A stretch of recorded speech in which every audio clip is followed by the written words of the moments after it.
지난 금요일 날 윤통이 탄핵됐습니다.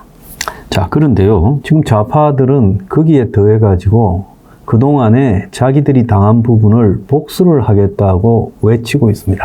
자, 사람은요, 만족할 줄을 모르고 그 넘어뜨린 권력에서 이재명이 집권하면 복수하겠다고 공공연하게 외치고 있습니다. 우리가 탄핵이 인용되고 나면 모두가 들고 일어나서 거세게 싸울 걸로 예상이 됐죠. 근데 막상 탄핵이 인용되고 나니까 금요일날 오후 3시에 상황이 종료됐다고 경찰이 떠들었습니다. 그러니까 그날 목숨을 걸고 싸운 사람도 없고 솔직히 말하면 다 맥이 빠져가지고 무기력해져서 그 정신적 충격이 엄청났다는 겁니다. 토요일날, 일요일날 정강훈 목사님 측에서 집회를 했지만은 그 집회도 맥 빠지기는 마찬가지입니다. 그래서 어떤 사람들은 지금 넋을 놓고 있고 또 어떤 사람들은 너무 기분이 나빠서 세상과 단절하고 싶다. 또 어떤 사람들은 뭐 보수 유튜버한테 속았다. 뭐 보수한테 쏘갔다.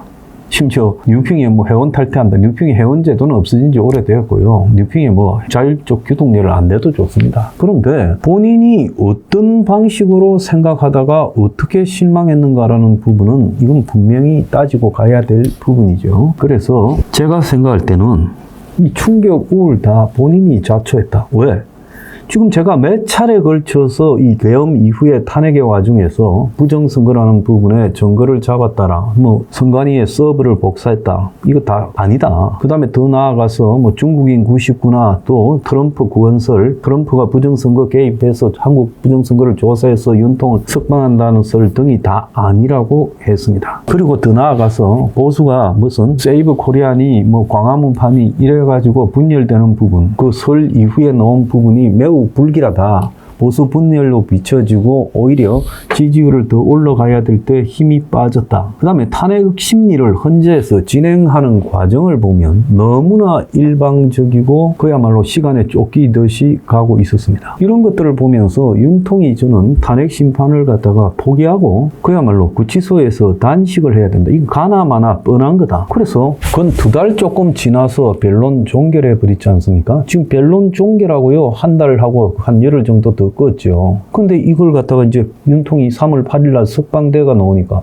그걸 뭐라고 그랬습니까? 이제 윤통이 탄핵에서 기각이 될 거다라고 믿기 시작했고, 그 다음 날부터 윤통은 침묵에 들어갔고 윤통 변호사는 변론을 포기했고, 또 더 나아가서 국민의힘은 당 차원에서는 싸우지 않겠다, 승복하겠다고 떠들기 시작했는데, 그래서 거리에서 싸울 사람은 싸우지만은 그건 방목에 불과하고 우리는 이제 안정이 중요한 시점이다, 이렇게 말했습니다. 저는 그때 솔직히 말하면 3월 8일에서 3월 9일 날 되는 그 밤에 뭔가 일이 일어났다. 그래서 이게 그러지 않고는 이럴 수 없다라고 이야기했는데, 그때부터 이제 과간이 시작됐죠. 정행시기가 돌았고, 그리고 조한창이도 돌았고, 김복행이도 왔다 갔다 하고, 김형두도 왔다 갔다 한다.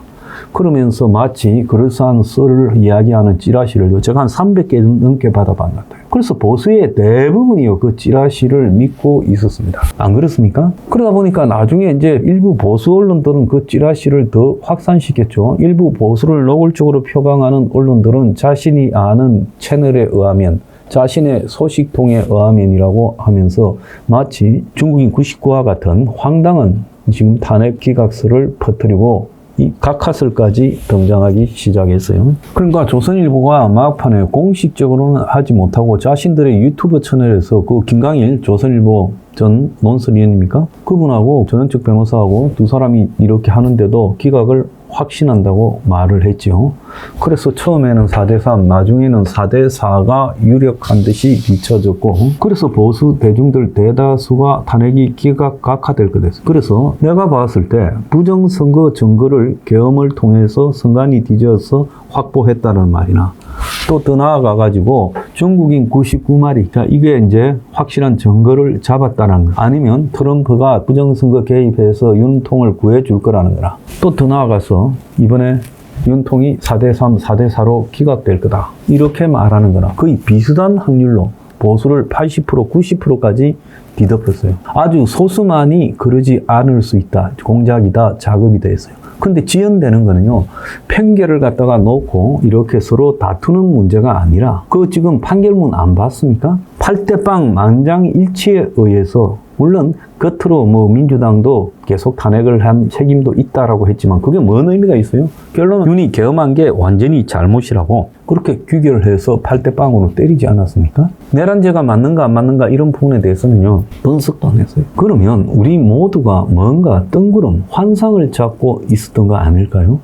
그 뜬구름은요 처음부터 있었어요. 계엄하는 날부터 뜬구름이 있었고 계속 뜬구름이 이름만 바꾸면서 쭉 존재했어요. 탄핵하는 그 순간까지도요. 그러니까 정광훈 목사 같은 사람도 팔대빵이라니까 이 뭐시기 하고 놀라는 모습까지 나오지 않습니까? 아니 보수에서 정보가 제일 많으면 그쪽이 제일 많을 건데. 그래서 그 뒤에 충격이 너무 크다 보니까 오히려 박근혜 전 대통령 때는 탄핵이 인용될 거다라는 부분을 많은 사람들이 봤기 때문에 인용이 되고 나니까 저항이 그날은 굉장히 강경했지요. 4명이 사망할 정도로요. 이번에는요. 인용이 될 리가 없고 보수 전반은 무조건 기각이 될 거다라고 생각을 했어요. 그러다 보니까 이제 어떻게 돼버렸습니까? 마른 하늘에 날벼락 같은 일을 맞은 거예요. 그러니까 그때 느끼는 실망과 충격이 어마어마하고 자기 부정이 또 어마어마한 거죠. 그러면서 이제 그 분노가요. 보수 단체들, 보수 지도자들, 국민의힘, 보수 유튜버들에 향해 가지고 이제 욕을 하기 시작을 하는 겁니다. 자, 그런데 이 부분에 있어 가지고 우리가 정확하게 이제 봐야 될 거는 지금 뭐 보수 리더라는 사람들 또 보수 유튜버라는 사람들 보수 인플루언서라는 사람들이 변명하기 바빠요. 뭐라고 변명을 합니까? 마지막에 무슨 정영식이가 협박을 받아서 돌았는데 그걸 보고 조한창이나 김복현이가 돌았다. 아니 탄핵이 팔대빵이면 입을 닫고요. 내가 그동안에 근거 없는 이야기를 많이 떠들었다. 반성한다고 해야지요. 뭔 마지막에 협박서를 퍼뜨리고 또 윤통이 뭐 재출마하면 된다라고 이야기하는데 윤통이 재출마를 어떻게 합니까? 법적으로요. 탄핵돼버린 대통령은요. 재출마가 불가능합니다. 줄줄이 형사재판을 남겨놓고 있는 마당에 기술적으로 불가능한 재출마를 이야기한다.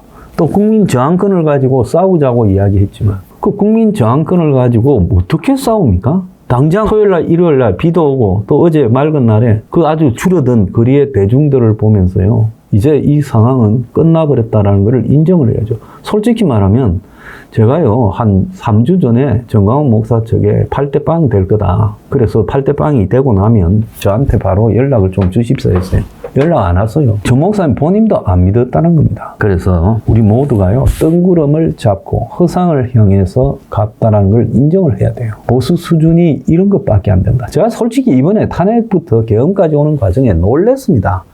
무슨 놈은 선관위 서버를 들고 와서 포렌식을 해서 곧 나올 거라니 또 그 다음에는 이제 중국인 99가 등장하고 트럼프가 등장하고 윤통 구원설이 등장하고 부정선거가 규명될 거라고 하고 윤통 매노인들까지 그 말을 하고 잡아주고 그 다음에 누가 보더라도 분열을 하기 위해서 정치꾼들이 작업한 부분인데 세이브 코리아 난 그래 봐요. 그런데 그 세이브 코리아의 전환길이가 뭐냐 됐다시피 전환길이가 뭡니까? 언제 우리가 전환길이를 알았어요? 나는 솔직히 유명 강사 이름 몰랐어요. 그런데 떠들어대더만 나중에 가면 갈수록 집회를 갖다가 규모를 작게 하고 나중에는 어땠습니까? 선거판에 쫓아다녀요. 그런데 뭔 윤통이 기각될 거라고 봤다고 윤통 인용이 되고 나니까 뭐 정신 못 차리고 고개를 숙이고 책상을 두들겼답니까? 소년범은 또 뭡니까? 그리고 보수 유튜버들은요 정말로요 이쯤 되면 반성을 해야 될 거 아닙니까? 뭔 또 협박수를 흘리고 자빠졌어요.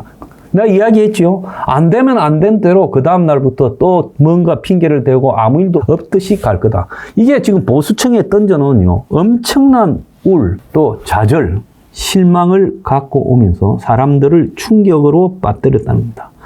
황장수 뉴스 브리핑을 본 분들이 뭐라고 그럽니까? 제 방송을 보면서 충격을 완화해왔다. 그래서 탄핵이 인용될 수가 있겠구나라고 생각을 해서 충격이 덜했다라고 이야기하지 않습니까?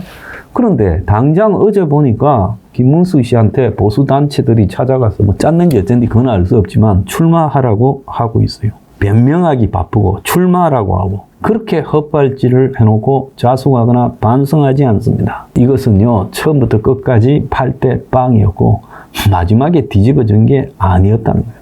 그동안에 제가요 이런 이야기들을 하면서 욕을 엄청나게 먹었죠. 솔직히 말하면 진실보다 거짓이 지배하는 세상에서 진실을 말하는 사람은 욕을 먹기 태반입니다. 그래서요, 온갖 욕을 다 먹었지요. 근데 그렇게 욕했던 사람들이 막상 결과가 이렇게 나오니까 저한테 미안하다라고 사과하는 사람도 거의 없어요. 보수가요, 정신 똑바로 차려야 됩니다. 우리 모두가요, 대중들부터 반성해야 돼요. 반성하지 않고요, 마치 국민의 힘이 다 잘못했냐. 많이 잘못했지요. 또 일부는 윤통이 다 잘못했냐. 그분도 잘못이 많지요. 그렇지만은 남한테 책임 전가하지 말고 숫골 유튜버들 찾아보면서 자기 나름대로 마음에 일종의 허상을 만드는 것은 누굽니까? 여러분들이에요. 그래서 위로도 제가 드려야 되겠지만 솔직히 말하면 두 번 다시 이런 일이 반복되지 않으려면 이번에 나타났던 부분에 철저한 자기 반성들이 각자 있어야 된다. 나는 잘못한 게 아니야. 누가 거짓말해서 그러지 마시기 바랍니다. 그렇게 믿고 싶은 허상을 쫓으니까 무당이 나타나는 거예요. 그러지 않습니까? 주술을 하고 싶은 대중들이 많아서 좋은 말을 듣고 싶으니까 무당이 나타나고 점쟁이가 나타난 거예요. 그건 자기 잘못이에요. 세상은요, 때로는 맹쾌한 진실보다 흐린 거짓이 훨씬 지배합니다. 그래서 맹쾌한 진실은요, 내가 듣고 싶은 이야기에 있는 게 아니라 얼마나 살벌한 현실인가를 깨닫는데 진실이 있는 거예요. 이거는요, 누구 욕할 것도 없습니다. 각자가요, 반성해 봅시다. 저는 보수 90% 이상이 반성해야 된다고 봅니다.